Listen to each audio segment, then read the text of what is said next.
እንደምን ሰነበታችሁ ውድ ተመልካቾቻችን። ይህ በየሳምንቱ የምናካሄደው የመጽሐፍ ቅዱስ የውይይት ክፍለ ጊዜያችን ነው። ይህንን የውይይት ክፍለ ጊዜ ሆፕ ቻናል ኢትዮጵያ እና የፍኖተ ብርሃን አገልግሎት አንድ ላይ በመሆን የምናዘጋጅላችሁ ዝግጅት ነው። ፍኖተ ብርሃን ብዙ አገልግሎቶች አሉት። መጽሐፍቶችን በማሳተም መጽሔት በማሳተም እንዲሁም ሌሎችም አገልግሎቶች አሉት። መጽሔቶችን ጽሁፎችን ለማግኘት የምትፈልጉ ይህንንም ፕሮግራም እንዳውም ለማግኘት የምትፈልጉ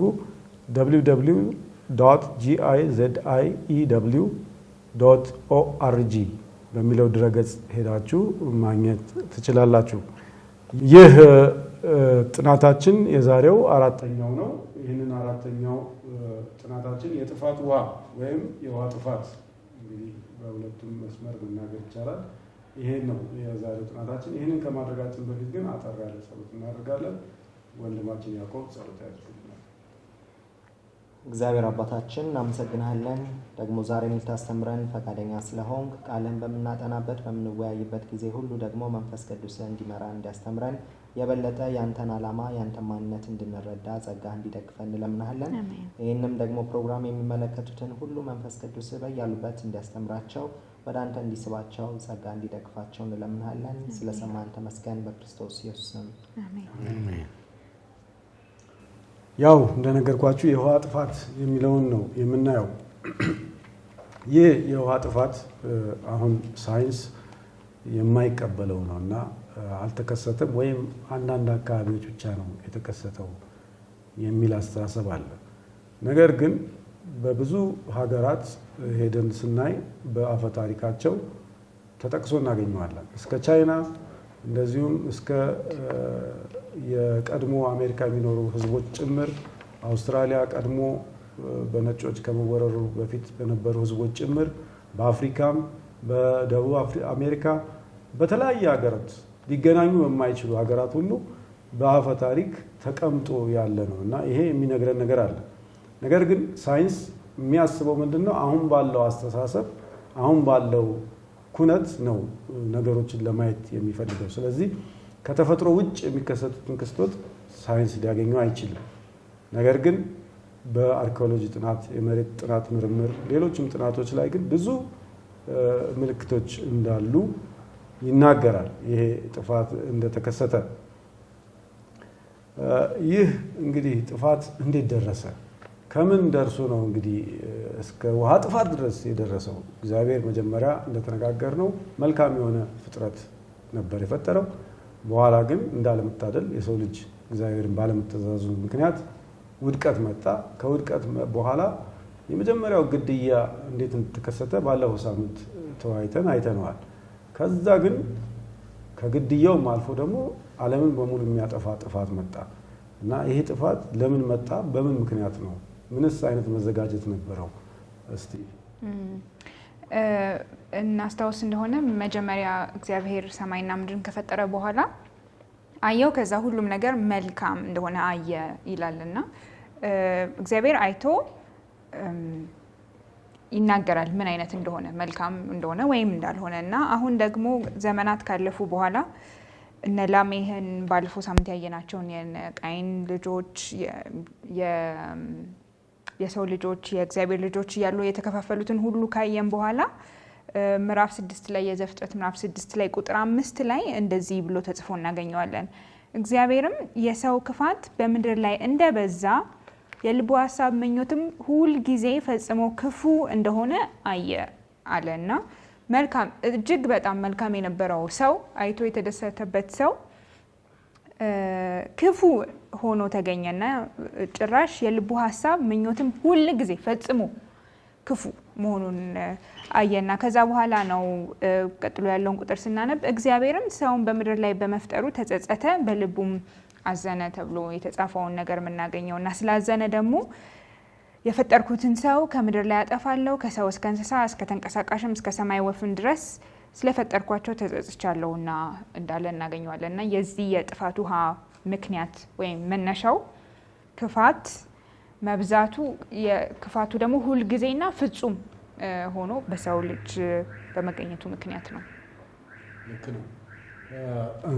ያለፈው ሳምንት ስናጠና የእግዚአብሔር ልጆች እና የሰው ልጆች የሚል መጨረሻ ላይ የነካ ነው ሐሳብ አለ እና አሁን ግን ምክንያቱም መጽሐፍ ቅዱስ የሚለው አለ እንግዲህ በእነዚህ መካከል የተፈጠረ ነገር እንዳለ እሱንም እንድታብራሩልኝ ፈልጋለሁ።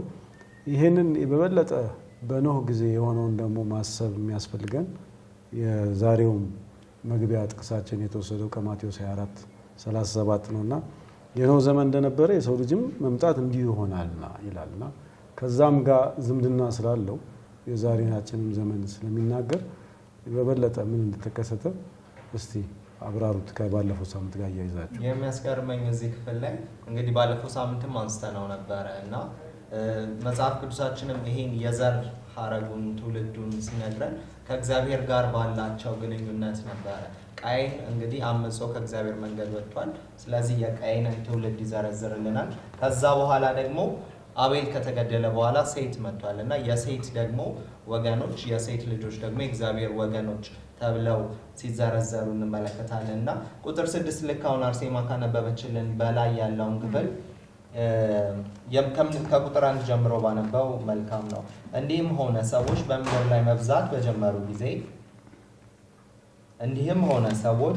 ላይ መብዛት በጀመሩ ጊዜ ሴቶች ልጆች ተወለዱላቸው። የእግዚአብሔር ልጆችም የሰውን ሴቶች ልጆች መልካሞች እንደሆኑ አዩ ይላልና የሚያስገርም ክፍል ነው። እንግዲህ ከዚህ በፊት ያለው የእግዚአብሔር ልጆች ተብሎ የተጠቀሱት የሴት ትውልድ እግዚአብሔርን የመረጡ የሴት ትውልዶች ሲሆኑ የሰው ልጆች ደግሞ የተባሉት በሰው መንገድ በቃይን መንገድ የሄዱት የቃይን ትውልድ ናቸውና እስካሁን የነበረው የእግዚአብሔር ወገን የእግዚአብሔር ትውልድ የተባለው እርስ በራሳቸው ነበረ እዛው የሚቀጥሉት። አሁን ግን ምን ይላል? የእግዚአብሔር ልጆች የሰው ልጆች መልካም እንደሆኑ አዩ ይላልና በሁለቱ መካከል ልክ እንዳነሳኸው መጋባት፣ አንድ መሆን፣ ይሄ ጥምረት መፈጠር ጀመረና ይሄ ነው እንግዲህ ያ ጥፋት ያ እግዚአብሔር የለሽነት እግዚአብሔር ላይ ማመጽ የበለጠ እንዲንሰራፋ ያደረገው ትልቁ ምክንያት ይሄ ነው። ሌላው የሚያስገርመው ቃል መልካሞች እንደሆኑ አዩ የሚለውን ቃል ራሱ ያስገርማል። ምክንያቱም ይሄንን ቃል መጀመሪያም ስናጠና ስለ እግዚአብሔር ይሄ ዘፍጥረት ምዕራፍ 1ን ስናጠና እግዚአብሔር ፍጥረትን ሲፈጥር መልካም እንደሆነ አየ ይላልና ይሄ ቋንቋ ለእግዚአብሔር የዋለ ቋንቋ ነበርና አሁን እነዚህ የእግዚአብሔር ልጆች በሚያሳዝነው ሁኔታ ለራሳቸው ሚስቶችን ወይም ደግሞ ከማይገባቸው ቦታ ሄደው ለራሳቸው ሚስቶችን ሲወስዱ እንመለከታለን እና ይሄ ትልቅ ለጥፋቱ እንደዛ ኃጢአት እንዲንሰራፋ ትልቅ አስተዋጽኦ እንደነበረው መመልከት እንችላለን። ያው ባነሳው ላይ በዘፍጥረት 6:5 ላይ የሰው ልጅ ሐሳቡ በቀጣይነት በእንግሊዘኛው ኮንቲኒዩሊ ይላል እና ያለማቋረጥ መቋረጥ ቢኖር ተስፋ ያለው ይመስለኛል። ግን ይሄ ምንም ያለማቋረጥ ኃጢአት ብቻ ነው የሚያስበው፣ ክፋት ብቻ ነው የሚያደርገው፣ ከእግዚአብሔር መንገድ የወጣ ነገር ነው የሚያደርጉት እና ያ ደግሞ እግዚአብሔር ዝም ብሎ እንኳን ቢያያቸው ምንድነው የሚሆነው? እርስ በርሳቸው ተጨራርሰው ነው የሚያልቁት እና በምድር ላይም የሚቀር ዘር አልነበረም። ለዚህ ነው እግዚአብሔር ይሄንን የጥፋት ውሃ ወይም የውሃ ጥፋት ያዘጋጀው። ሌላው አሁን ካለንበት ዘመን ጋር ሲያወዳድር ያኔ እግዚአብሔር ጣልቃ እንዲገባ ያደረገው አሁን እንደጠቀስከው የክፋት መጨመር ወይም ደግሞ ያለማቋረጥ ክፋት መቀጠሉ ነውና አሁን በዘመናችን ላይ ልክ መግቢያ ጥቅሳችን ላይ እንደተነገረው ማቴዎስ 24:37 ላይ ልክ በኖህ ዘመን እንዲሁ ዘመን እንደሆነው የሰው ልጅ መምጣትም እንደዚሁ ነው ይሆናል ይላልና ይሄ ሐሳብ የሚነግረን በዘመናችንም ኃጢአት እንዴት እየጨመረ ጥግ ድረስ እንደሚሄድና የእግዚአብሔር ጣልቃ ገብነት እንዴት እንደሚያስፈልግ የሚያሳይ ይመስለኛል። ምክንያቱም ወደፊት ስንሄድ እናየዋለን። አሁን የምናያቸው የምንሰማቸው በእግዚአብሔር ላይ የሚደረጉ ክፋቶች፣ ኃጢአት ያን ጊዜም የነበሩ የክፋት አይነቶች የበደል አይነቶች ናቸውና ይሄ ክፋት እንዴት እየጨመረ እንደሚመጣ እግዚአብሔር መጥቶ ጣልቃ ገብቶ እስኪቆመው ድረስ ያለምንም መከልከል እንደሚሄድና የሰይጣን ድብቅ ሴራ እየተጋለጠ እንደሚመጣ የሚያሳይ ነው። ከዚህ ዘመን ጋር በተለይ የሚመሳሰለው አንድ ነገር የጋብቻው ሁኔታ ይመስለኛል እና አሁን እዚህ ላይ ቅድምም ያዕቆብ እንዳነበበው ከሰው ልጆች ሚስቶችን ለራሳቸው ወሰዱ ነው የሚለው እና ይሄ ሚስቶች የሚለው ቃል ራሱ ምናልባትም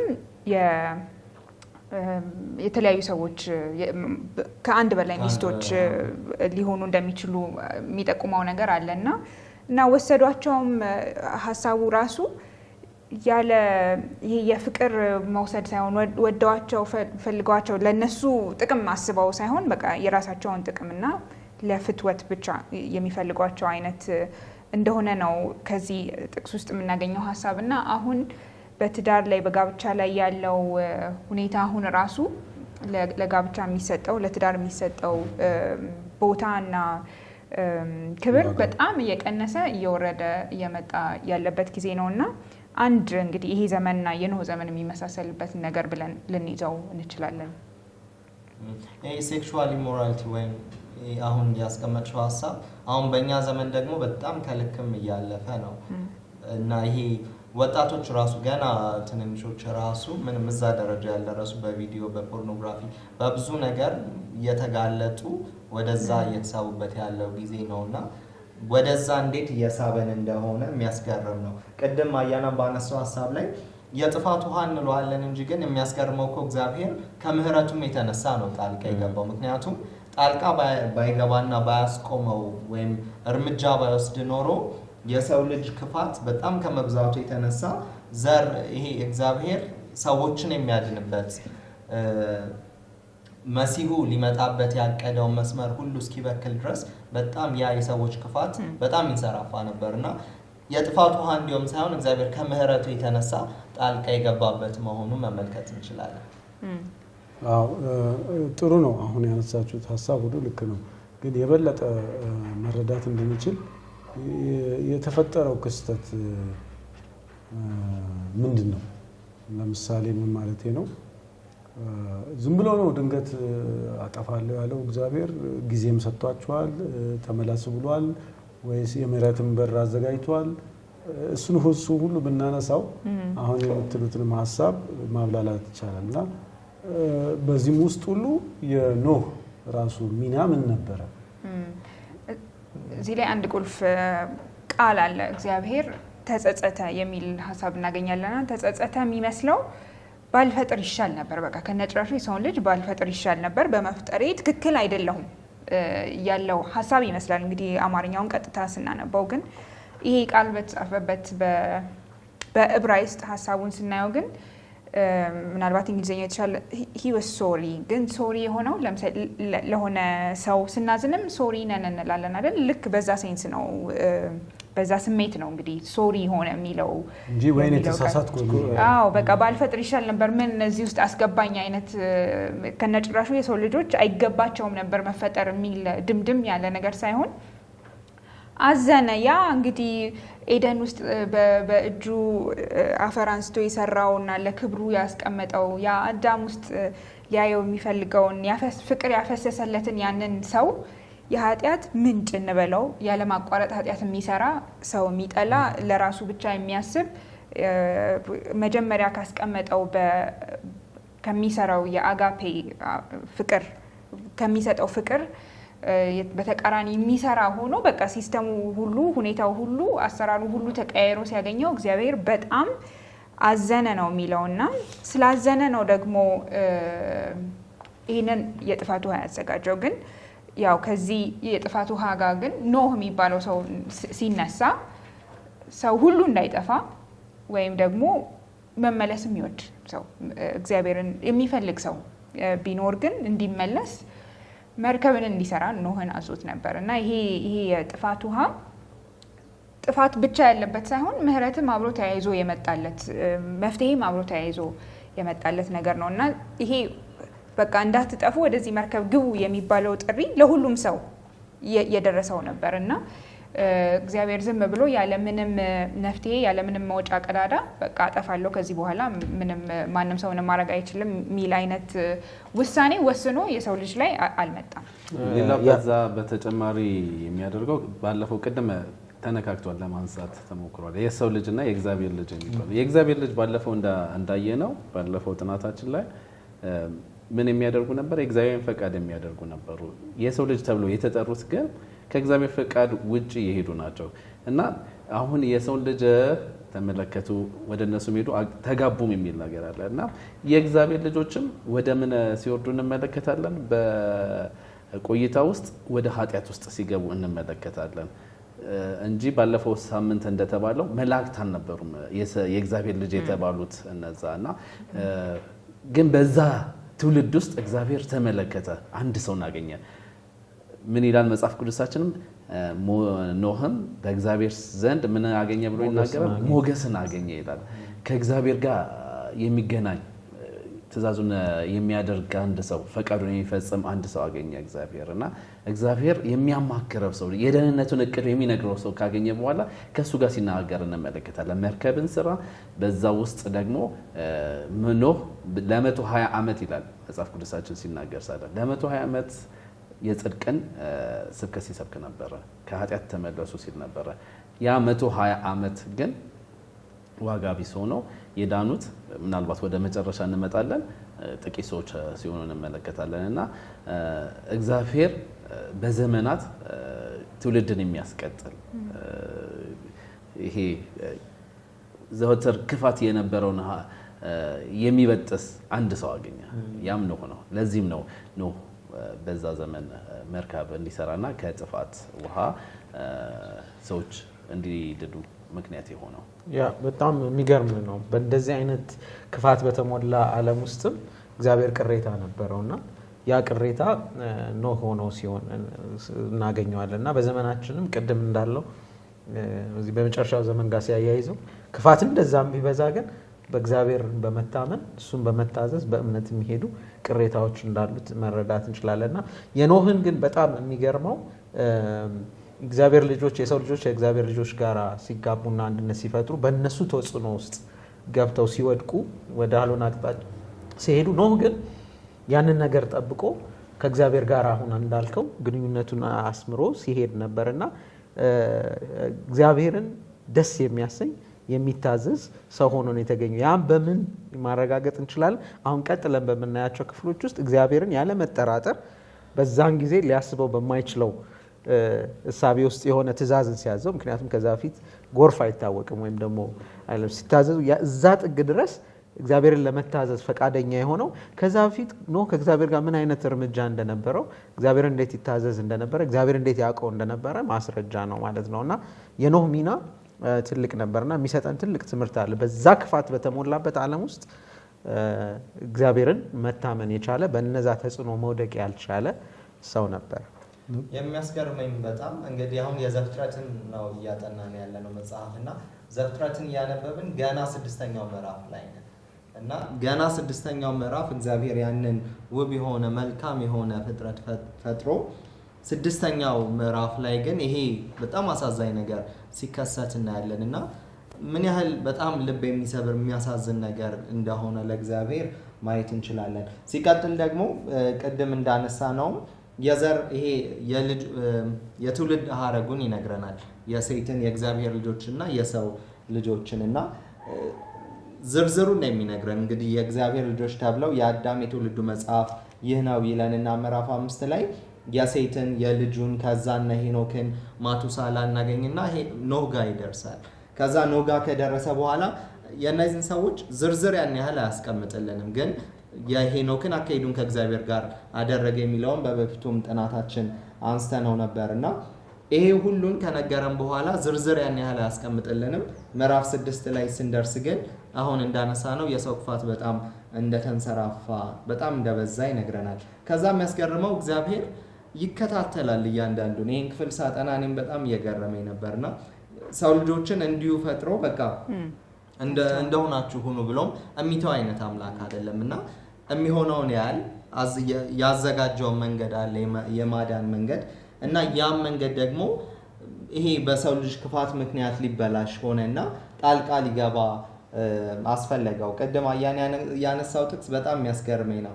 ኖህም በእግዚአብሔር ፊት ሞገስን አገኘ የሚለው ከዛ በኋላ እግዚአብሔር ለኖህ ዝርዝሩን ሲያስቀምጥ ዝርዝሩን ይሄ መርከብ እንዲሰራ ዝርዝሩን ሲነግረው እንመለከታለን እና እሱም ክፍል እያስገረመኝ ነበር። ምክንያቱም አሁን ምዕራፍ 6 ሙሉውን ስናነብ ምዕራፍ 7ንም ይሄ የሚጠቀመውን የእንጨት አይነት ምን ያህል ቁመቱን ምን ያህል እንደሚያደርገው ወርዱን ርዝመቱን ጣሪያው እንዴት እንደሚሆን ጣሪያው ላይ መስኮቱ ይሄ እንደ መስኮት የሚያገለግለው ክፍል ምን አይነት እንደሚሆን ሁሉ ዝርዝሩን ነው የነገረው። ይሄ ዲቴይል እንግዲህ ዝርዝር ነው አይደል? እሱን ሁሉ ነው የነገረውና ያስገርመኛል። ምክንያቱም አሁን ጣሪያው እንደዛ ትልቅ መርከብ ሰርቶ ከላይ ያለው መስኮት ሙሉ ብርሃን እንዲያገኝ ክፍሎቹ መሆን ያለበት ነውና ምን ያህል አስገራሚ አርኪቴክት የሆነ አምላክም እንዳለ በዛው እያደነኩኝ ነበርና ያንንም መመልከት እንችላለን። በተለይ ግን እርግጥ አድርገን መናገር ያለብን ብዬ የማስበው ቅድም ቴዲ ነካ አድርጎ ያለፈውን ነው። ኖህ ይሄ መርከብ አዘጋጅ ሲባል ያለው እምነቱ በጣም የሚደንቅ ነው። ምናልባት ወደፊት ጥያቄ ላይ ትመጣ እንደሆነ አላውቅም እንጂ ከዛ በፊት ዝናብ አልነበረም። ከዛ በፊት ውሃ እንደዚህ አይነት ምድርን አጥፍቶ አያውቅም። እግዚአብሔር ሲናገር ወደ እሱ ጥያቄ ሊመጣ ነው። ከሱ በፊት ግን ካነሳችሁት ላይ አንድ መጨመር የምፈልገው ይሄ እንዳለ መታደል ሆኖ በአጉል የሚተረጎመው የእግዚአብሔር ልጆች እና የሰው ልጆች የሚለው እናንተም እንዳስቀምጣችሁት የመላእክት ልጆች ስለሆኑ ሳይሆን ልቦናቸው፣ ሀሳባቸው መጨረሻ ሉቃስ ላይ ስንሄድ ራሱ አዳም የማን ልጅ ይለዋል? የእግዚአብሔር ልጅ ይለዋል። እና ከዛ ሀሳባቸው የእግዚአብሔር ፈቃድ የሚፈጽሙ ሁሉ የእግዚአብሔር ልጆች ነበር የሚባል። የሰው ልጆች ደግሞ እግዚአብሔርን አንፈልግም በራሳችን ይሄ እንግዲህ የኃጢአት በራስ የመብቃት አባዜ የምንለው አመፃ፣ ህግ መተላለፍ የምንለው በዛ ውስጥ የሚኖሩ እንደፈለጉት የሚኖሩ ናቸው የሰው ልጆች የተባሉ። ግን መጣና መስመሩ እየጠፋ መጣ ማለት ነው። ከዛ እግዚአብሔር ሊያጣ ነው፣ ምንም ነገር ሊያጣ ነው። ክራይሲስ እንግዲህ ችግር ውስጥ ገባ ማለት ነው። የእግዚአብሔር አጀንዳ ችግር ውስጥ ገባ። ይሄ ነው የመጣው። ቅድም ያነሳው የምዕራፍ 6 ድረስ ማለቱ ዘፍጥረት የ2000 ዓመታት ታሪክ። አሁን እንግዲህ ዓለማችን 6000 ዓመት አካባቢ አላት ብለን እናስባለን። ስለዚህ ትልቅ መጽሐፍ ነው እና ምዕራፍ 6 እንደርስ እኮ 1600 ወደ 1700 ዓመት መተናል እና ቀላል ጊዜ አይደለም። ያው ዋናውን ሀሳቡን ስለሚሰጠን ነው መጽሐፍ ቅዱስ። ስለዚህ ግን የሚያሳዝነው 1600 ዓመት ነው የወሰደው እንግዲህ በሙሉ ሙልጭ ብሎ በሙሉ እግዚአብሔርን አንፈልግም የሚል ሰው ሁሉ እስኪጠፋ ድረስ እንግዲህ በኋላም ስናየው። ስለዚህ አሁን ወደ አነሳሁን እንምጣ። በጣም የሚያስቸግር ነገር አለው። ዕብራውያን ላይም አንስተሩ ነበር። እምነት ምንድን ነው የሚለው ዝናብ ላዘንብ ነው አለ እግዚአብሔር። ከዛ በፊት ዝናብ ዘንቦ አያውቅም። ጉም እየወጣ ነበር የሚያጠጣው። ላዘንብ ነው ሲለው እሺ መርከብ ስራ፣ እሺ እዛ ይሰራል። ይሰብክ ነበር ግቡ እያለ ተስፋ ተሰጥቷቸዋል። ግቡ እየተባለ ይሰብክ ነበር። ሌሎቹ ማየት አልቻሉም። ግን ይፈረድባቸዋል ወይስ አይፈረድባቸውም? ከኖህ ጋር ለምንድን ነው ማየት ያልቻሉት? እንግዲህ ባነሳው ግባበት። ያው እነሱም ራሳቸው የተፈተኑ ይመስለኛል። ኖህ ብቻ አይደለም። ግን ኖህ እምነቱ ምን ነበረ? ህያው እምነት ነበረ። እግዚአብሔርን የሚያስደስት የሚታዘዝ ነበረ እና ምንም ዝናብ በማይታይበት ውሃ ከስር ፈልቆ ጥፋት ባላደረሰበት ሁሉ ፍጹም በሆነበት ምድር ላይ እግዚአብሔር ውሃን ከላይ አዘንባለሁ ሲል በእምነት ነው የታዘዘው። ኖህ ከዚህ ጋር አያይዘን እንድናይ የምፈልገው ያው ከአባቶቹ የወረሰውን አስተምሮ ይዞ ነው የቆየው። ከእግዚአብሔርም ጋር ግንኙነት ስላለው ነው በእምነት እንትን። ሌሎቹ እንግዲህ ቅድም እንዳነሳ ነው በጋብቻም በምንም ከእግዚአብሔር መንገድ ፈቀቅ እንዳሉ እንመለከታለን። ለዚህም ነው ምዕራፍ 6 ቁጥር 5 ላይ ያለማቋረጥ በኃጢአት ውስጥ ሲገቡ የምንመለከተው እና ያ ምንን ወደ ምን እንዲመሩ አድርጓቸዋል። የማይታየውን ነገር ለማመን ልባቸውን አደንድኖባቸዋል። ይልቁንስ በሚታየው ነገር ብቻ ልክ እንደ ዘመኑ ሳይንስ ማለት ነው በሚታየው ነገር በታወቀው ነገር በእጅህ ባለው ነገር ላይ ብቻ እንዲያምኑ አደረገ። ያ ደግሞ መጨረሻ ጥፋት አስከተለባቸው። እኔ እንደ ተፈጥሮ ሳይንስ ተማሪ ውሃ ዝናብ እስከዛ ድረስ ዘንቦ አያውቅም ብሎ ማሰብ ማለት ምንም ትርጉምም አይሰጥም። ያው ምክንያቱም ዝናብ እንዴት ነው የሚዘንበው? ውሃ ይተናል፣ ከዛ በኋላ ደመና ይቆጠራል፣ ከዛ በኋላ ዝናብ ይዘንባል ነው እና የዛን ጊዜ መጀመሪያ ዝናብ ዘነበ ሲባል ግራ የሚያጋባ ነገር ነው የምርም የእውነትም ለመቀበል እና ግን ብዙ ነገሮች መጽሐፍ ቅዱስ ላይ እንደዛ ናቸው። በ6 ቀን ውስጥ ፍጥረትን ፈጠረም እኮ በጣም ተአምር ነው። እግዚአብሔር ብቻ ሊያደርገው የሚችለው ነገር ነው። ከነዛ ውስጥ ለምሳሌ ሁል ጊዜ እኛ ብርሃንና ጨለማ ሲባል ብርሃን ሁሌ ከፀሐይና ከጨረቃ እንደሚመጣ ነው የምናስበው አይደል? ያለ ፀሐይና ያለ ጨረቃ ብርሃንን ማሰብ አንችልም እንደ ሰው ልጅ።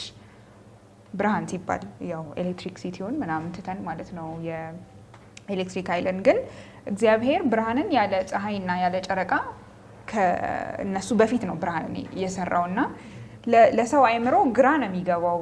ታዲያ ብርሃን ከየት ነበር የሚመጣው ብሎ ለማሰብ ግን እግዚአብሔር ይህንን ያደርጋልና ስለ እምነት ስናወራ እምነት አንድ መቀመጫ አለው ብለን ተነጋግረን ነበር ዕብራውያንን ስናጠና እና ያ ደግሞ የእግዚአብሔር ቃል ነው እና እግዚአብሔር ካለ ነው ማለት ነው እና እነዚህ ሰዎች በተለይ በዚህ ጊዜ የነበሩ ሰዎች እድሜያቸው ረጃጅም ቢያንስ ስለ ተፈጥሮ ሰምተው የሚያውቁ ናቸው። እግዚአብሔር በ6 ቀን ፍጥረትን ፈጥሮ እንደፈጠረ የሚያውቁ ናቸው እና ማለት እግዚአብሔር የለሽነት እግዚአብሔር የለም ማለት አይደለም። ወይም እግዚአብሔር ያለውን ነገር ወይም እግዚአብሔር ምድርን አልፈጠረም የሚሉትን ሀሳቦች አለመስማማት ብቻ አይደለም። በቃ እኔ እግዚአብሔር የሆነውን ይሁን ግን እኔ አልፈልገውም ነው፣ እግዚአብሔርን አልፈልገውም ነው እና ይሄም እንግዲህ አሁን ኖህ ዝናብ ይዘንባል ሲባል ዝናብ ማዝነቡ ለእግዚአብሔር ይቻላል። ምክንያቱም እግዚአብሔር ፍጥረታትን በ6 ቀን ስለፈጠረ ማለት ነው እና እምነት ያልነበራቸው ይሄ የማይታመን ነገር ስለሆነ ሳይሆን እግዚአብሔርን ለማመን ስላልመረጡ ነው። በቃ ከእግዚአብሔር ጋር ምንም ጉዳይ ያለን ብለው ስለማያስቡ ነው። እግዚአብሔርን ስለማይፈልጉት ነው። ከኃጢአት መንገዳቸው መመለስ ስለማይፈልጉ ነው። ከእግዚአብሔር ይልቅ የበለጡባቸው ሌሎች የሚያዩዋቸው ነገሮች የሚያስደስቱ ስለመሰሏቸው ነው እና በራሳቸው ሀሳብ ውስጥ በራሳቸው አስተሳሰብ ውስጥ አሁን እግዚአብሔር ያመጣውን ጥሪ መቀበል ልክ መስሎ ስላልተሰማቸው ነው። ግን የእግዚአብሔር ቃል ወይም ኖህ ያስቀመጠላቸው መንገድ ግን ጥሪ ግን የማይታመን ስለሆነ አይደለም። በቃ ዝናብ ይዘንባል እስከዛሬ ድረስ ዘንቦ ስለማያውቅ ዝናቡ ሲዘንብ ገባለው አይነት ኦፕሽን እንትን አይደለም ማለት እግዚአብሔርን አለማመን ነው እንጂ የማይታመን ነገር ስለሆነ አይደለም። የሚያስገርመኝ ልክ አሁን እንዳስቀመጥሽው የአዳምን ቅድምም እንዳልከው አዳም 930 ዓመት ኖረ ይለናል ምዕራፍ 5ን ስናነብና አዳም እንግዲህ ቀጥታ የፍጥረትን ታሪክ ያየ እዛው የነበረ ነውና ብዙዎቹ እንግዲህ አዳም 930 ዓመት ከኖረ ብዙዎቹ እስኪወለዱ ቀጥታውን ለዚህ ላይ ደርስ ይችላል። ምናልባት ግራፍ ሰርተን ልናጠላው እንችላለንና እንዳው ላነሳው ነበር እኮ ማቱሳላ ስሙ ራሱ እሱ ሲሞት ነገር ይከሰታል። ስለዚህ ኖህ በሚሰብክበት ጊዜ እኮ ማቱሳላ ነበረ። ልክ እሱ ከሞተ ከትንሽ ጊዜ በኋላ ነው እና እነዚህ ሰዎች እንግዲህ ቀጥታ ከአዳም የተማሩ ናቸው።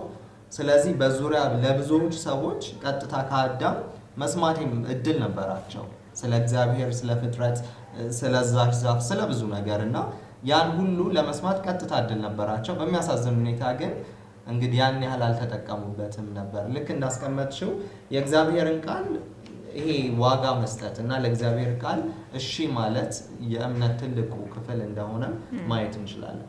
ያ ግን እዚህ ላይ በጣም እንድናስብ የምፈልገው ለምንድን ነው የተለየው ሌሎቹ ብለን ስናስብ መጀመሪያ የሚወስደን አዳምና ሔዋንን ሰይጣን ሲያሳስታቸው የነገራቸው አስተሳሰብ እያደገ እየተጋባ መጥቶ ነው እና አሁን አንተ የምትለዋለህ በራሴ መብቃት አባዜ ያን ነገር በጣም ተለማምደውታል እና እግዚአብሔር አንተ አታስፈልገንም እያሉ ነው ያሉት እና ግን በዚህ ሁሉ ውጣ ውረድ ውስጥ ኖህ ከእግዚአብሔር ጋር ቅድም እንዳልኩት ከነበረው ግንኙነት የተነሳ እግዚአብሔርን መስማት የሚችልበት አቅሙ ከፍተኛ ነበረ እና እሱ 120 ዓመት ያንን ስብከት ሲሰብክ ምንም የሚመጣ ወይም ደግሞ እንዴት ብዬ የጎደላቸው ነገር የለም እና አሁን በዘመናችን ሰዎችን ስጠይቋቸው በተለይ ባደጉ ሀገራት በተለያየ ቦታ የሚኖሩ ሰዎች ስጠይቃቸው እግዚአብሔር ምን ያደርግልኛል ሁሉ ነገር አለኝ ነው የሚሉት። ማለት እግዚአብሔርን የት ጋር ላደረገው አይነት ነገር ነው እና እንዲህ አይነት ጥግ የሚወስደን ይሄ አይነት አስተሳሰብ ነው እና በዛ ዘመን የነበሩ ሰዎች ላነሳው ጥያቄ ያ የቃየል ውስጥ የነበረ አስተሳሰብ አድጎ በተለያየ ነገር እየተገለጸ ከእግዚአብሔር ውጪ መኖርን እንደሚቻል ተለማምደው ነበርና ያ 120 ዓመት የተሰበከውን ስብከት መርከቡ ሲሰራ ኤቭሪቲንግ እንዳያዩ አስችሏቸዋል። ግን አንድ ነገር በጣም ልንጠነቀቅ የሚገባው ባለፈውም ስለ ሄኖክ ስናጠና የጠቀስነው ነገር እነዚህ ሰዎች ተመርጠው በቃ እግዚአብሔር በተለየ ሁኔታ መርጧቸው የበቁ ሰዎች አይደሉም። እነዚህም አዳኝ የሚያስፈልጋቸው ከጥፋት ለማምለጥ መርከብ ውስጥ መግባት ያለባቸው ሰዎች ናቸው እና በጊዜው የነበሩ በኖህ ዘመን የነበሩ ሰዎች እድሉ ነበራቸው እንደ ኖህ የመሆን ስላልፈለጉና ስላልመረጡ ብቻ ነው። ያንን ነፃ ምርጫ ኃጢአት ራሱ አልወሰደብንም ማለት አካባቢያችን የተበከለ ቢሆንም ልክ አሁን እንግዲህ እንደ ኖህ ማለት ነው። ምንም ያደግንበት ቤተሰብ በጣም በኃጢአት በጣም የወደቀ ቢሆንም ግን ኃጢአት ለመስራት ወይም ኃጢአት ለመስራት እንኳን ምናልባት ያ ነፃነት ባይኖረንም ግን እግዚአብሔርን ለመምረጥ ግን ነፃነት አለን ሁል ጊዜ። ያን ነፃነት ኃጢአት ራሱ አልወሰደብንም እና ኖህም ይህንን ነፃነቱን ተጠቅሞ እግዚአብሔርን መረጠ እንጂ ንጹህ ሰው ምንም ኃጢአት ያልሰራ በቃ የተመረጠ ከሌሎቹ ሰዎች የተለየ ከፍ ያለ አይነት ሰው ግን አይደለም። የሚያስገርመው እኮ ለእሱ ነው። አሁን ስለ ኖህ ዝርዝሩን ከመንገሩ በፊት መጽሐፍ ቅዱስም የሚነግረን ኖህ በእግዚአብሔር ፊት ጸጋን ሞገስን አገኘ ይላልና እሱን አገኘ ካለም በኋላ ነው የኖህ ጻድቅ ነበር ፍጹም ነበር ብሎ ታሪኩን የሚነግረንና የምርጫም ጉዳይ ነው። አሁን የእምነትንም ስናነሳ ዕብራውያን 11 በዕብራውያን ጥናታችን ስናጠና እንደ መነጽርም አይተነው ነበርና ኖህ እሱን መርጦ ነበር በዛ መነጽር እግዚአብሔር ያለው ነገር ይሆናል ብሎ የማየት።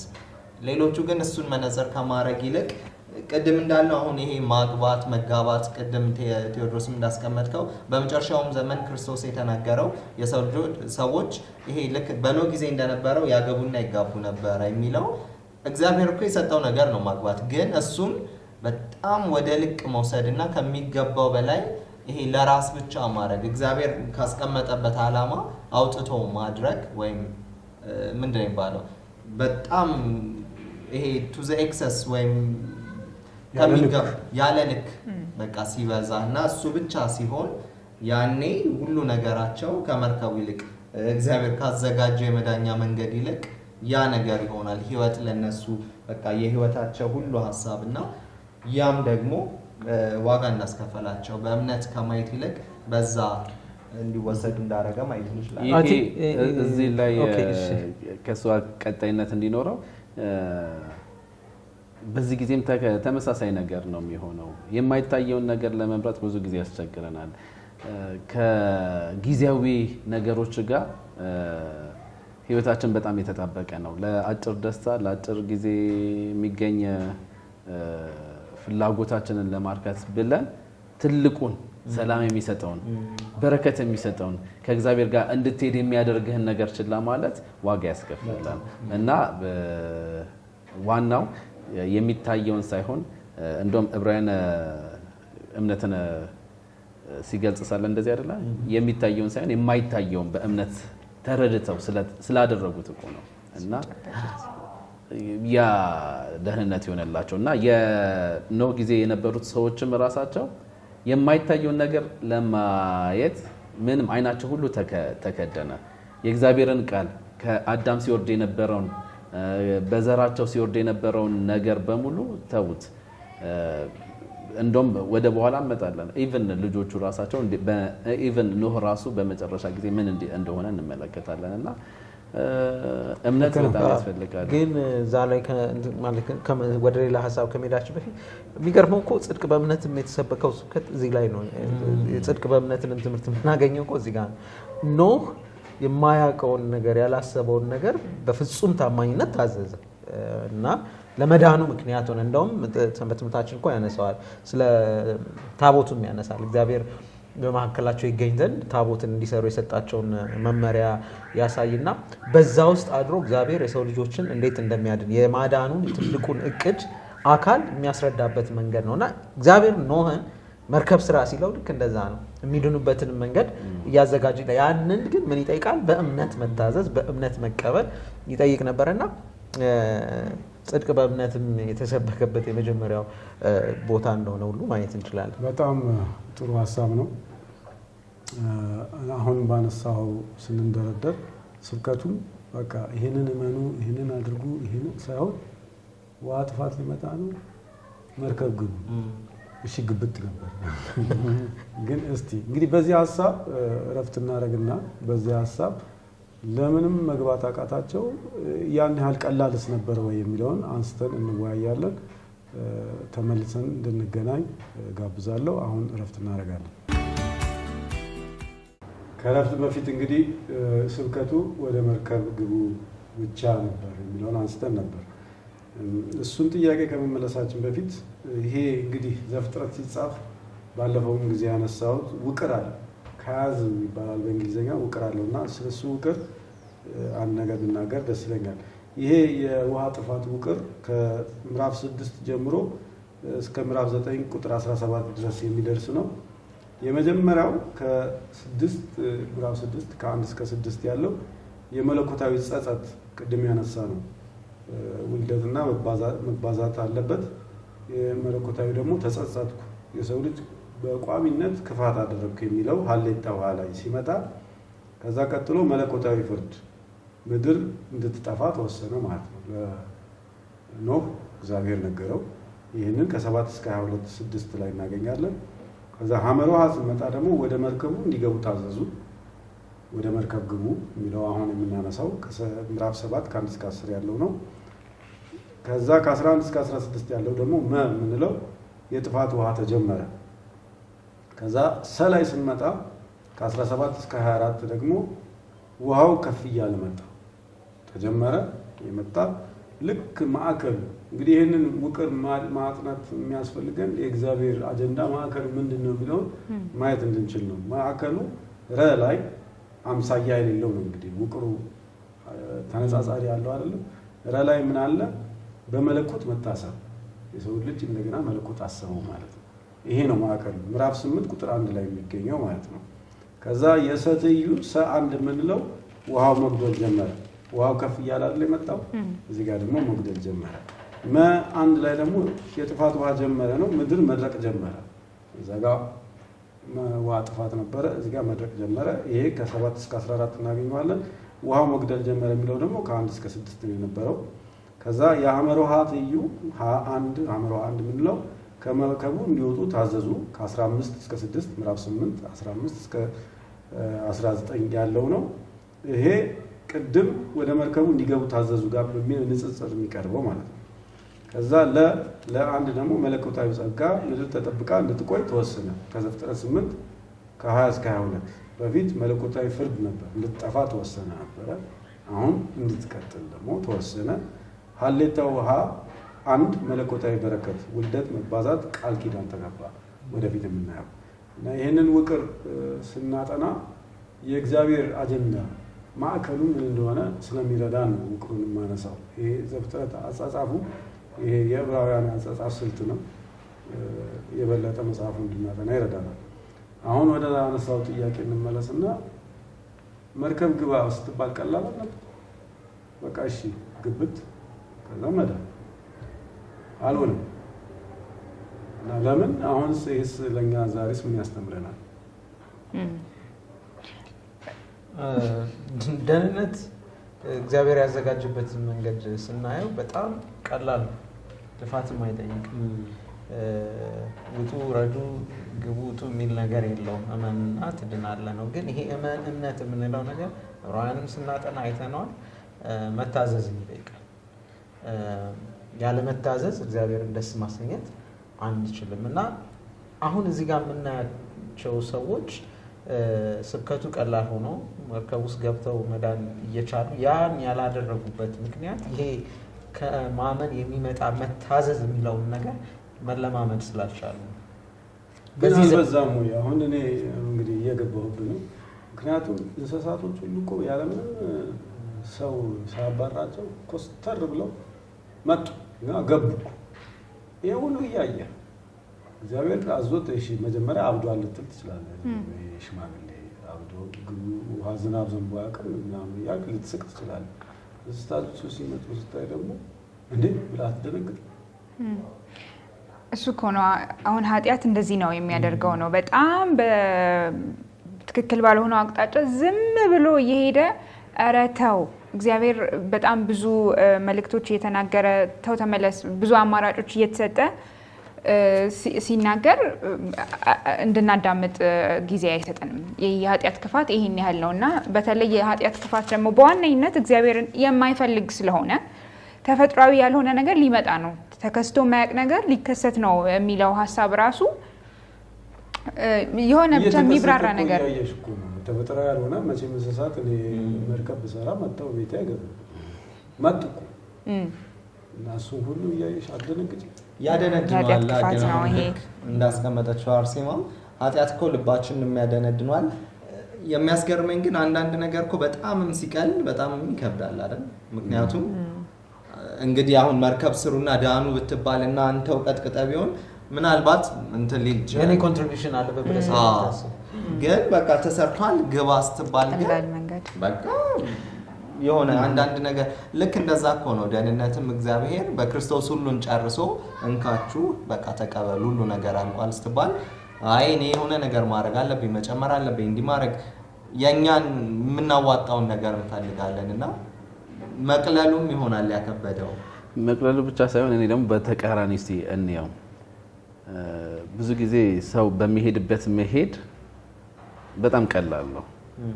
የኖህ እምነት ግን በጣም በተቃራኒው እኮ ነው።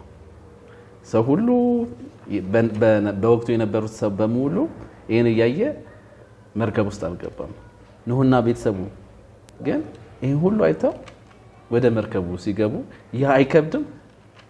ያ ነው የሚከብደው። ምክንያቱም ሁሉም ትክክል ነው ብሎ ያዩትን እይታ ትቶ ብቻውን ግን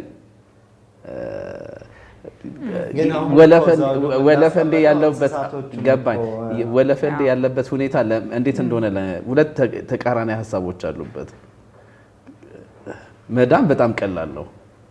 እመንና ትድናለህ ነው፣ የገባው ሁሉ ይድናል።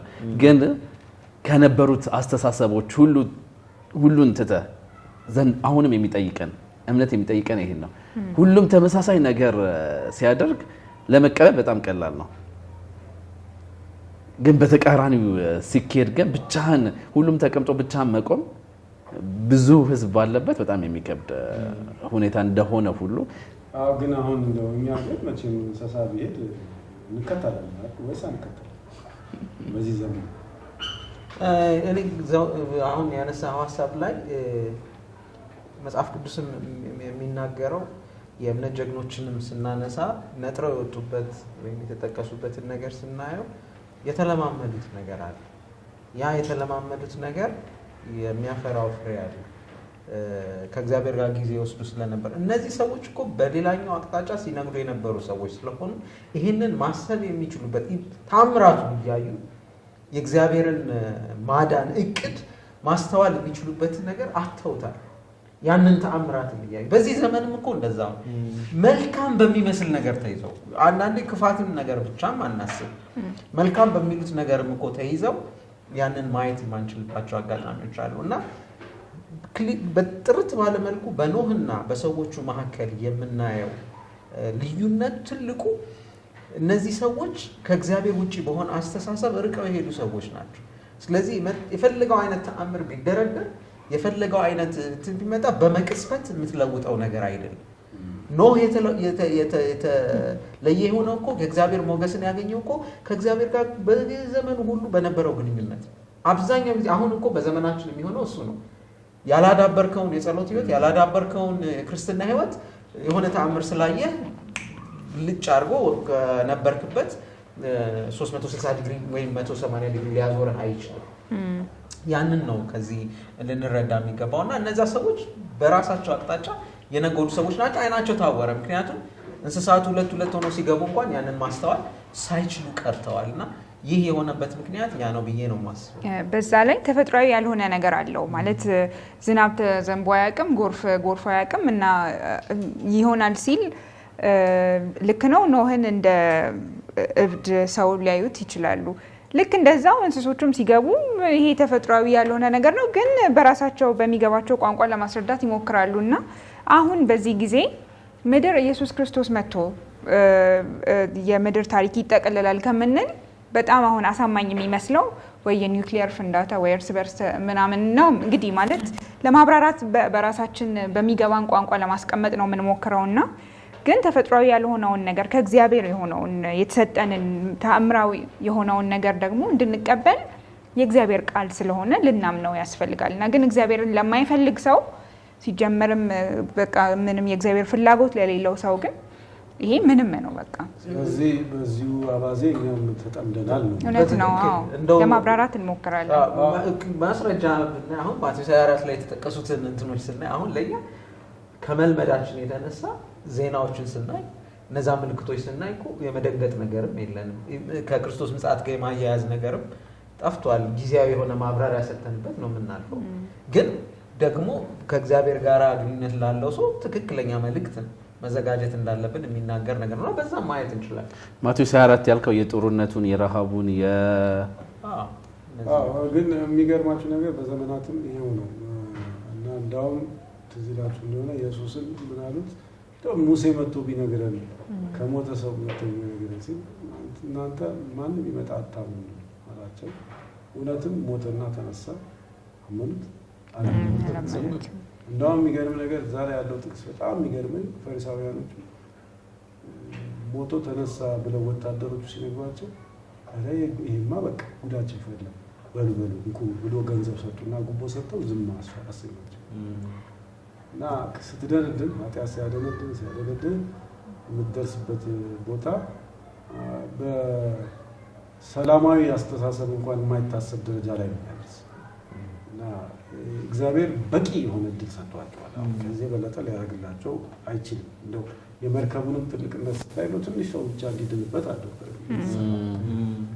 እና ደግሞ በኋላ ደግሞ ስታየው የኖም ልጆች እንደው አባታቸውን እሺ በማለት ገቡ እንጂ አንዳንዶቹን በኋላ እናነሳለን እውነት እንደው እግዚአብሔርን አምነው ላይ ነው የሚያሰኝ ብዙ ነገር አለ። ግን በመግባታቸው ድነዋል ታዝዋል በመጣታቸው እና የሚገርም አስተምሮት አለው እዛ ውስጥ። እዚህ ላይ አሁን በጣም የገረመኝ ስታስቀምጠውም ስለዚህ እምነት አንዳንድ ጊዜ የሆነ ነገር ሳይ አምናለሁ ብሎ ብዙዎች እንደዛ የሚያስቡ ሊኖሩ ይችላሉና አሁን ልክ እንዳልከው ከምናየው ነገር አይደለም እምነት። ምክንያቱም ልክ ክርስቶስን ያን ትንሣኤውን ሁሉ አይተው ለማመን አልቻሉም። አልዓዛርን ራሱ ከሞት ካስነሳ በኋላ ክርስቶስ እንዲሁም ሊገሉት ሁሉ ፈለጉ እኮ ከማመን ይልቅና እንደገና ቢያስነሳው ባለማሰባቸው አይገርም። እና እምነት ልክ በቃ ከዛ ከምናየው ነገር በላይ ነው። በእግዚአብሔር ልክ ቅድም እንደተቀመጠው በቃሉ መውሰድና በእግዚአብሔር በቃሉ ማረፍ እሱ ትልቅ ሀሳብ እንደሆነ እንድናሰምርበት ነው። ግን ደግሞ ልምምድም ይጠይቃል። አንድ ቀን የሚመጣ ነገር አይደለም። አሁን ሁላችን እምነት እንዳለን እናስብ ይሆናል። ግን የሆነ ነገር ሲመጣ ፈተናዎች ስትመጣ ያኔ ግን አሁን ካዳበር ነው እግዚአብሔር በህይወታችን የምንሰጠውን ቦታ ከሰጠ ነው በኋላ ላይ ልክ እንደነ አብርሃም እንደነ ኖህም መታዘዙ ከባድ አይሆንም። ለእነዚህ ሰዎች የከበደባቸው ያ ነው ብዬ ነው። እሺ ከዛ እንግዲህ ጥፋቱ ተከሰተ። እንዴት ነው የተከሰተው? እስቲ እሱ ላይ እናባረው። ዘፍጥረት ምዕራፍ 6 ቁጥር 11 አጋማሹን ላንብበው። በዚያ ቀን የታላቁ ቀላይ ምንጮች ሁሉ ተነደሉ፣ የሰማይም መስኮቶች ተከፈቱ፣ ዝናብም 40 ቀንና 40 ሌሊት በምድር ላይ ሆነ እና ዝናብ ዘነበ፣ ጎርፍ ጎረፈ እና በምድር ላይ የነበሩ እጽዋት ጠፉ ከነጭራሹ። እንስሳትም ቅድም ባነበብነው ጥቅስ ላይ እግዚአብሔር ሊያጠፋ ወስኖ ነበረ። እንግዲህ እንስሳትም በመርከብ ውስጥ ያልገቡ እንስሳትም ጠፉ። ስለዚህ ምድር በኃጢአቷ ምክንያት ይሄ ጥፋት ደረሰባት ማለት ነው። ግን ከዛ በፊት እኮ አንድ ሳምንት ያህል ነገር አልተፈጠረም። በጣም የሚገርመው ክፍል እሱ ነው። 7 ቀን ያህል ምንም ነገር አልነበረ። እንግዲህ ያኔ ውስጥ የነበሩት ምን እንደሚያስቡት ከባድ ነው። ከ7 ቀን በኋላ ነው የሚለው ቁጥር 10። የሚገርመው ግን ይሄ ሀሳብ ከፍጥረት ጋር የሚሄድበት ትይዩ የሚሆንበት አካሄድ አለው። ለምሳሌ ምድር በ7 ቀን ነው የተፈጠረችው። ከዛ ደግሞ 7 ቀን እንዲቆዩ አደረገ። ወንድና ሴት አድርጎ እግዚአብሔር ፈጠራቸው። አይተን ከሆነ እንግዲህ አሁን ወደ መርከቡ ሲገቡ ወንድና ሴት ሆነው በየወገናቸው በየወገኑ የገቡት። ሌሎችም ማንሳት እንችላለን። መጨረሻ ላይ የሰው ልጅ ካበጀ በኋላ የህይወት እስትንፋስ አለበት ይላልና የውሃ ጥፋትም ከደረሰ በኋላ የእግዚአብሔር እስትንፋስ ያለው ሁሉ ጠፋ ብሎ ይናገራልና በዚህ ክስተት የምንረዳው አንድ ትልቁም ነገር የሚያኖርም የሚፈጥርም የሚያጠፋ እግዚአብሔር ነውና እንደውም ማንበብ ፈልጋለሁ። ዘዳግም 32 ቁጥር 39 ላይ እንደዚህ የሚል ሐሳብ አለ። አሁንም እኔ ብቻዬን እኔ እንደሆን ከኔም በቀር አምላክ እንደሌለ እዩ፣ እኔ እገድላለሁ አድንም አለሁ የሚል ሐሳብ አለውና ይሄንን የውሃ ጥፋትን ክስተት ስናይ ይሄን ነገር በደንብ ያስረዳናል። ህይወት የሚሰጥ የሚያኖርም እንደገና የሚያጠፋም እግዚአብሔር እንደሆነ ማየት እንችላለን። እዚህ ጋር ሌላ የምንመለከተው ነገር በጣም የገረመኝ ለኔ አንድ ኮምፒውተር አልሰራም ብሎ እንትን ሲል ምን እናደርገዋለን? ብዙውን ጊዜ ኮምፒውተር ላይ የምንሰራው እናጠፋውና እንደገና እናበራዋለን። ጠፍቶ በበራ ጊዜ ምንድን ነው የሚሆነው? ሪፍሬሽ ያደርጋል። የነበረው ፍጥነት የነበረው መታዘዝ ሁኔታዎች እንትን ይላሉና አሁንም በፍጥረት ላይ እዚህ ጋር የምንመለከተው ከዚህ ጋር በትንሹም ሊሆን የሚመሳሰል ነገር አለውና ኃጢአት ሊያደርስበት ከሚችለው ሊያቆመው ከሚችለው ነገር ላይ ነው እግዚአብሔር እንደገና ፍጥረትን ሊያስጀምር ይሄንን የጥፋት ውሃ እንደ በረከት አድርጎ የሰጠን። አንዳንድ ጊዜ መርገም ነው ብለው ያስባሉ፣ ግን መርገም ብቻም አይደለም። ይህ ጥፋት ውሃ በመኖሩ ምክንያት እንደገና ህይወት ለመታደስ ሲዘጋጅ እንመለከታለን። ቅድም ቴዲ እንዳስቀመጠው ደግሞ ፍጥረታትን የመጀመሪያውን ፍጥረትም ያስገነዝበናልና እንደውም ከጥፋት ውሃ በኋላ ሲወጡ ራሱ የመጀመሪያውን የምስጋና መስዋዕት ሁሉ እስከማቅረብና ከመጀመሪያው የፍጥረት ነገሮች ጋር ብዙዎቹ ነገር የሚያመሳስላቸውም ጭምር እንዳለ እንመለከታለን።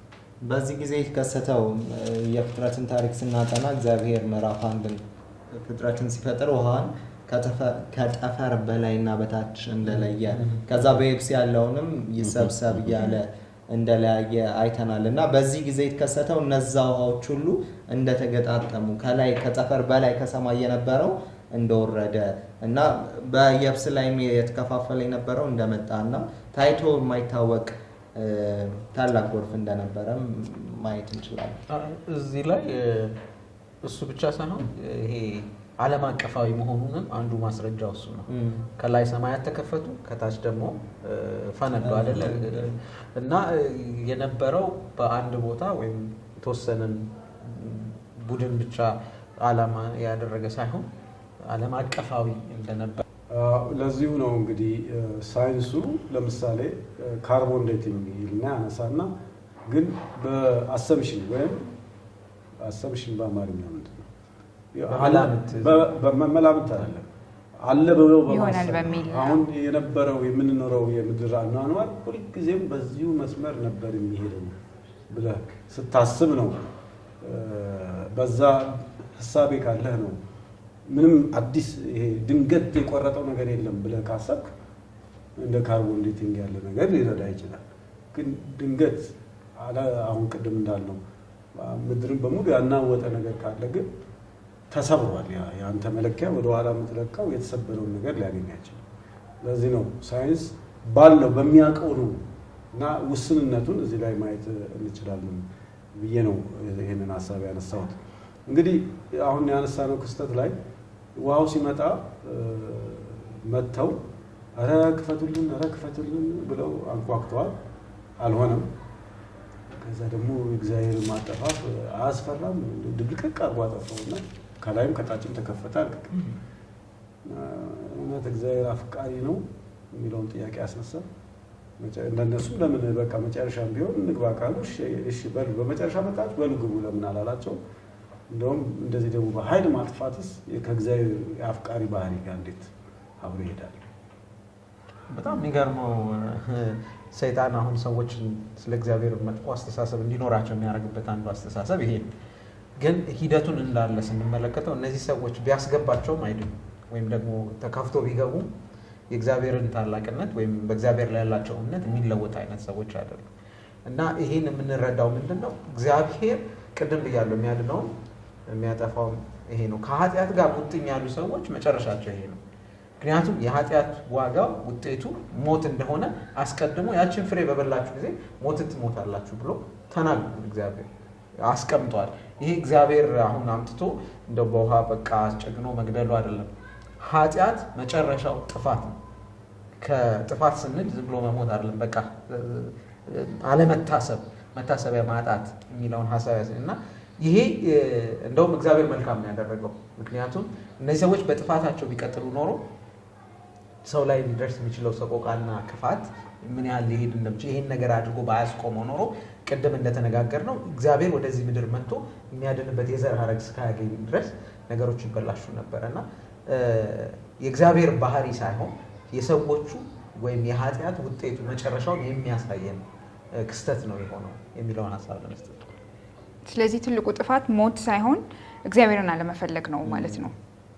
ምክንያቱም አሁን ራሱ ሰዎች እንዳይሞቱ በጣም ብዙ ጥረት ያደርጋሉ አይደል? ግን እግዚአብሔር የሌለው ህይወት ለመኖር ማለት እግዚአብሔርን አለመፈለግ ነው ትልቁ ጥፋትና እነዚህም ሰዎች እንግዲህ ወደ የሞት መድኃኒት ሁሉ ይፈልጋል። አዎ እርጅናን መከላከል ምናምን በጣም ብዙ ነገሮች የሰው ልጅ እንዳይሞት ማንም እኮ በዚህ ምድር ላይ ያለ ማንም ሰው እኮ ለዘላለም መሞት እኮ አይፈልግም እኮ ማለት ኢየሱስን የግል አዳኝ አድርጎ መቀበል እንጂ የማይፈልገው ማንም ግን ለዘላለም መሞት አይፈልግም እና ከእግዚአብሔር ጋር መወዳጀትን ነው ትልቁ ጥፋት ይሄ ነው። በቃ ትልቁ ማጣት ይሄ ነው። ዘላለም መኖር ከኃጢአት ጋር ተጣብቆ ዘላለም መኖር የለም እያልሽ አይቻልም።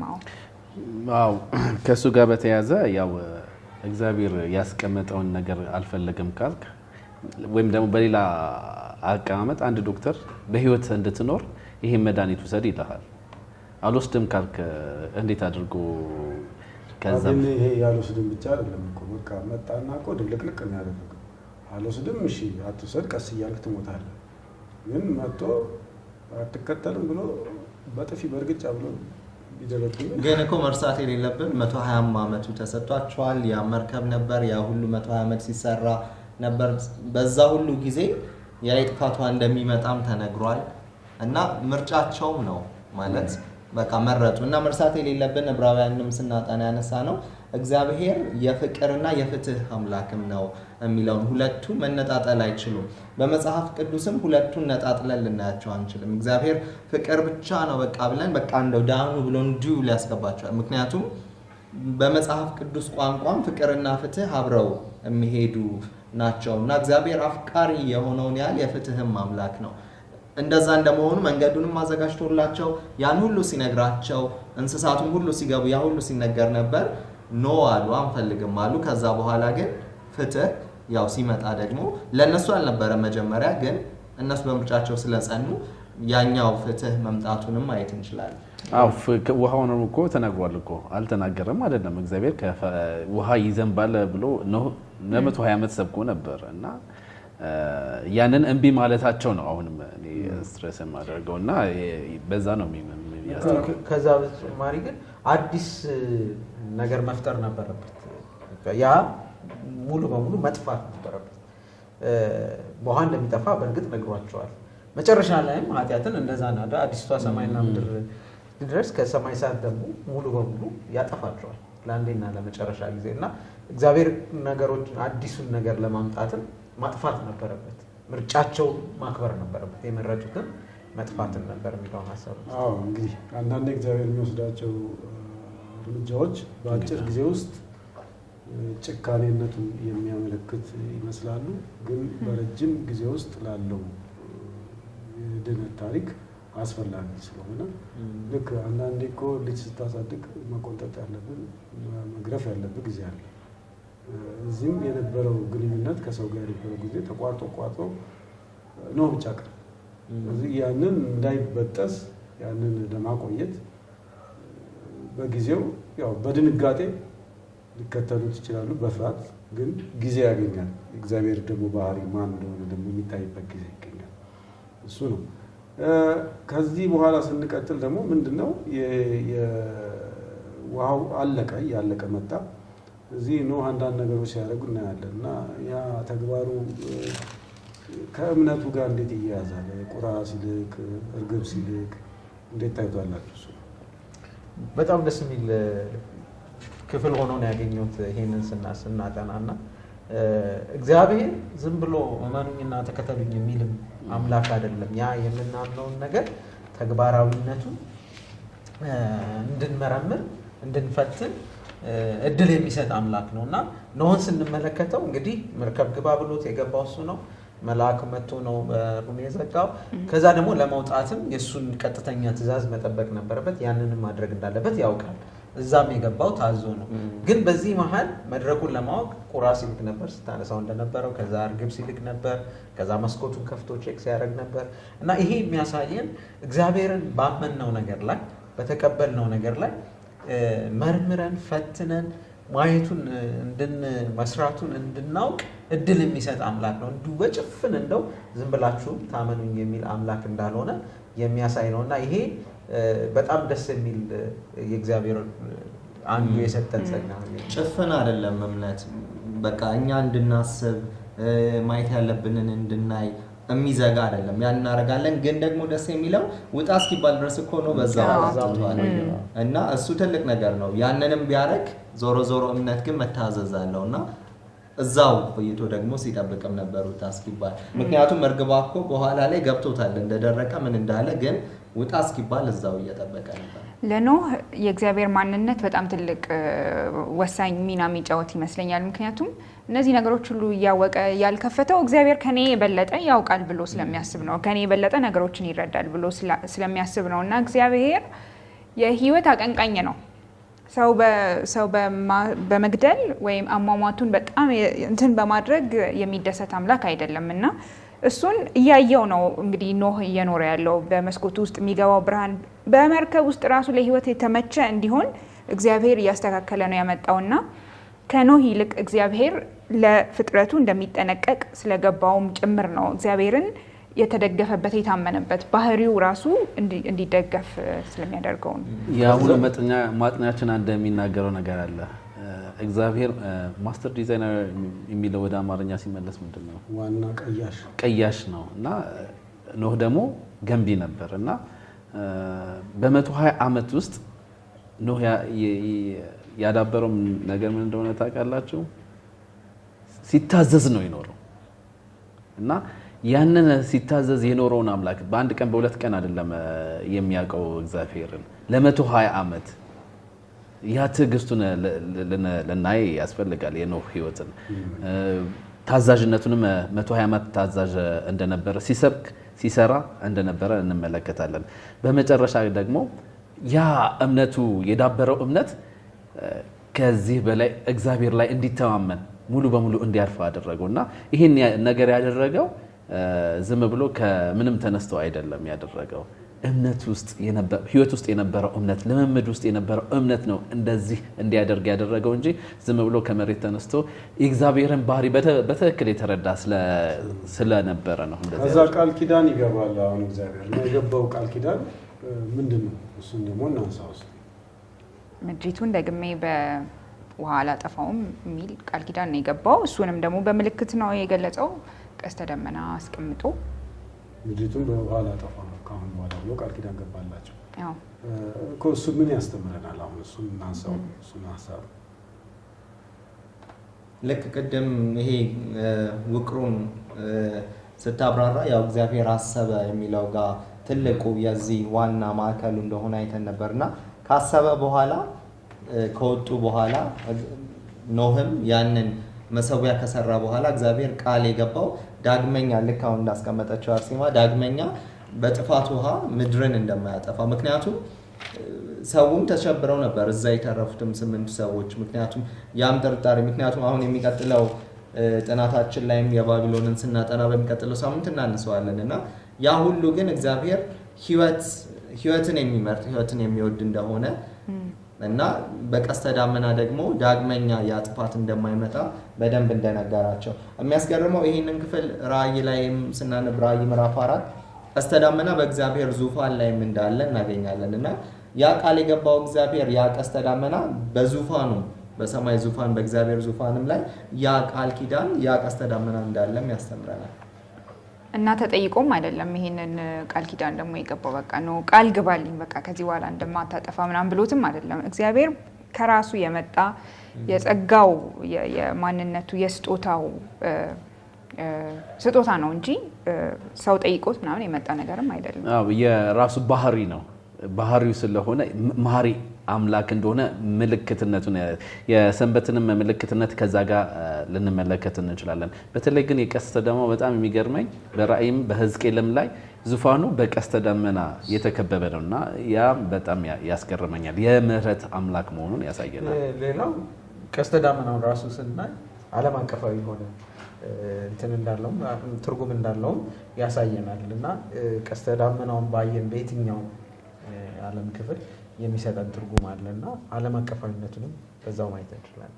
ያው እንግዲህ መጀመሪያ እኮ በውሃ ስለጠፉ ውሃ በመጣ ቁጥር ድንጋጤ ሊኖርም ይችላል።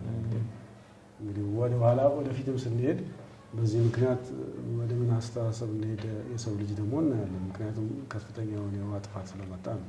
ለመጀመሪያ ጊዜ ደግሞ አዲስ ነገር ሲከሰት እዚህ እናያለን። እግዚአብሔር ተናገረው ላይ የሚበላውና የማይበላውን ሲነግረው እናያለን አይደል? ከዚህ በፊት ስጋን ብላ አልተባለም ነበር። እንግዲህ መብላት ጀምረው ሊሆን ይችላል፣ ግን በግልጽ እነዚህን ብላ እነዚህን አትብላ ብሎ ሲከፍለው እናያለን። ንጹህና ንጹህ ያልሆነ የሚል ሲያስቀምጥ እናያለንና እሱም እንግዲህ ይሄ የፈለጋችሁትን ብሉ የሚለው አስተሳሰብ የአይሁድ ብቻ የሚበሉት ምናምን እንዳልሆነ አይሁድ ከመፈጠር በፊት የመጣ አስተሳሰብ እንደሆነ ይነግረናል። በጣም ጥሩ። እንግዲህ ያው ጊዜ ስላለቀ እዚህ ላይ መጠናቀቅ አለበት ይሄ ትምህርት እና በዚህ ትምህርት ያገኛችሁትን ትምህርት አጭር አንዳንድ እስቲ ተናገሩ። ይህ የጥፋት ውሃ በሳይንስ የተረጋገጠ አይደለም፣ ወይም ደግሞ በዓለም ያሉ ሰዎች ማለት በሳይንስ ተቀባይነት ቅቡልነት የለውም እና አንድ የገረመኝ ታሪክ ነበር። ያ ምንድን ነው? ፈርዖንና እንደዚሁ የማያምኑ ሰዎች ፈርዖንና አልነበሩም፣ አልሰጠሙም። ቀይ ባህርም ደግሞ ትንሽ ነበረ ብሎ ተናገሩና የዛን ጊዜ አንዱ ሰባኪ ምን ብሎ ተናገረ? እግዚአብሔር ይመስገን ፈርዖን እና ፈረሰኞችን በትንሽ ነገር ውስጥ ጥሎ የገደላቸው ብሎ ተናገረ እና ሳይንስ ሙሉ በሙሉ ማረጋገጫ አይሰጥንም፣ ግን በእምነት የጥፋት ውሃ እንደነበረ እና ደግሞ እግዚአብሔር ለዚህ ዘመን የሚተርፍ ትውልድን በኖህ እንዳዳነ በዚህ እንመለከታለን። እኔ በጣም ያስገረመኝ ልክ ዘፍጥረት 8:1 ላይ ያ ሁሉ የጥፋቱ ያ ሁሉ እንግዲህ መዓት ከመጣ በኋላ እነ ኖህን በዛ መርከብ ከቆዩ በኋላ እግዚአብሔርም ኖህን አሰበ ይላልና ኖህንና በመርከቡ የነበረውን ሁሉ አሰበ ይላል። እሱን ቃል ሳነብ ሁሌም በጣም ደስ ይለኛል። ምክንያቱም አሁን ያለንበትን ነገር ሁሉ እግዚአብሔር ያውቃል፣ ደግሞ አልረሳንም። ያሰበ የሚለው ቃል አልረሳም የሚለውን ያጎላልና ያንን እንደሚያስበን ደግሞም ዳግመኛ መጥቶ ወደ ከሱ ጋር እንድንኖር ወደዛ ወደ አዲስ እንደሚወስደን እሱን ሳስብ በጣም ደስ ይለኛል። እሱን ትልቅ ትምህርት አግኝቻለሁ። እኔ ሁለት ሀሳቦችን ነው ማንሳት የምፈልገው። አንደኛው እኛ በጣም በቀላሉ የምናያቸው ተፈጥሯዊ ሂደቶች ፀሐይ መውጣት፣ መግባት፣ ዝናብ መዝነብ፣ በጋና ክረምት መምጣት፣ ቀንና ማታ መምጣት በሳይንሳዊ መንገዶች ሁልጊዜ ለማብራራት እንሞክራለን። ግን ከነሱ በፊት የነበረውን እግዚአብሔርን ማሰብ እንዲሁ ዝም ብሎ በቃ ይሄ ማብራራት ስለምችል ቀላል የሆኑ ነገሮች ስለምንችል ቀላል የሆኑ ነገሮች እንዳልሆኑ እንዳደንቅ ትንንሾቹንም ነገሮች እንዳደንቅ እግዚአብሔር ረድቶኛል በዚህ ጥናት ውስጥ። ሌላኛው የኃጢአት ክፋት ዝም ብሎ ጭልጥ ብሎ መጥፋት እንደሆነ እንዳስተውል ረድቶኛል እና ምናልባት በቃ እኛ በእኛ የምሮ ልክ ናቸው የምንላቸው ነገሮች ግን በእግዚአብሔር ፊት ልክ ያልሆኑ በጣም ብዙ ነገሮች አሉና እነሱን እንድንጠይቅ ረድቶኛል። እኔ ደግሞ የተረዳሁት ምናልባት በደንብ አልተወያየንበትም፣ ግን የጥፋት ውሃ ከተከሰተ በኋላ ከተከሰቱ ብዙ ነገሮች ውስጥ አንደኛው እንግዲህ እጽዋት ሁሉ ጠፍተዋል፣ የሚበሉት ነገር አጥተዋል። ስለዚህ እንስሳት እንዲበሉ ፈቀደላቸው። ከዛ በኋላ ግን ማስጠንቀቂያ ሲሰጣቸውን እንመለከታለን። ንጹህ የሆኑትን ብሉ ይልና በጣም የገረመኝና ከዚህ በፊት በደንብ ያላስተዋልኩት ስጋውን ግን ከነደሙ አትብሉ ብሎ በጣም ማስጠንቀቂያ ሲሰጣቸው እንመለከታለን። እና እንዲሁ ከጤና ትምህርት ጋር ተያይዞ የሚሰጥ ይመስለኝ ነገር እግዚአብሔር የሰጠው መመሪያ ነው እና ይህንን ነው ያስተዋልኩት። ስጋን ከነነፍሱ ከነደሙ መብላት እግዚአብሔር ያልፈቀደው ነገር እንደሆነ ተረድቻለሁ። በጣም ጥሩ። እኔም እንዳንተ እንግዲህ እንዳንቺ ማለት ነው ሁለት ነገሮች። አንደኛ ከውሃ ጥፋት በኋላ ነው እንግዲህ የወቅቶች መለዋወጥ የመጣው እና እግዚአብሔር የሳይንስም አምላክ እንደሆነ ታያለ። አሁን እኛ ወቅቶቹ መለዋወጥ ዘላለማዊ ይመስለዋል ሳይንስ። ቅድም እንዳልኩት በህሳቤ ውስጥ ስለሚኖር ዓለም እንደዚሁ ነበረች የሚለው ሁል ጊዜ ስለሚታሰብ ነው እና እሱ እግዚአብሔር የዛም ሁሉ ኃላፊና ተቆጣጣሪ እንደሆነ ያየሁበት ነው። ዋናው ግን እምነት ለካ በጣም የሚገርም ነገር ነው። በተአምር በሚያስገርም ክስተት ብቻ ልትጠለጠል አትችልም። እሱ እንደውም ከእምነትም ሊያስወጣ ይችላል አንዳንዴ እና እሱ ገረመኝ በጣም። እምነት ከእግዚአብሔር ጋር ያለ የተለየ የምታዳብረው ግንኙነት ነው እና እሱ ቢኖርህ ነው ከእግዚአብሔር ጋር የምትጣበቀው እንጂ ድንገት እንዲተከሰተ እንደው ወንጌል ላይ ጥንብ ባለበት አሞራ ይሰበሰባል ይላል። በዚህ ሰው አይመለስም። እነዚህም ሰዎች ቅድም እንዳነሳ ነው አልተመለሱም። ስላዩ ተአምር ስላዩ አልተመለሱም። ይህንን ተምሬበታለሁ። እንግዲህ ውድ ተመልካቾቻችን ይህ ውይይት ክፍለ ጊዜያችን እዚህ ላይ መቋጨት ግድ ይላል። አሁን አጠር ያለ ጸሎት በማድረግ ይህንን እናጠቃልላለን። ቅዱስ አባታችን እጅግ አድርገን እናመሰግንሃለን። አንተ መልካም ቸር አምላክ ነህ። እኛ በማይመስለን ሁኔታ እንኳን በሚያደናግረን ሁኔታ ሁልጊዜ መልካምና ቅን አስተሳሰብ ስላለ ስለኛ እናመሰግንሃለን። እምነታችንን እንድትሰጠን፣ እምነታችንን እንድትጨምርልን፣ እንድታሳድግልን እንለምንሃለን። ስለአንተ ባህሪ፣ ስለአንተ አፍቃሪነት የበለጠ ማስተዋል እንድንችል አይምሯችንን ክፈትልን። የሚያዳምጡትንም በዚህም የሚማሩትን ሰዎች ሁሉ ወደ አንተ እንዲቀርቡ በተለየ መንገድ እንድትቀርባቸው አንተ መንፈስህ ሁላችን እንዲረዳ እንለምንሃለን። ጊዜ ሰዓቱን ተረከብ። በክርስቶስ ስም አሜን።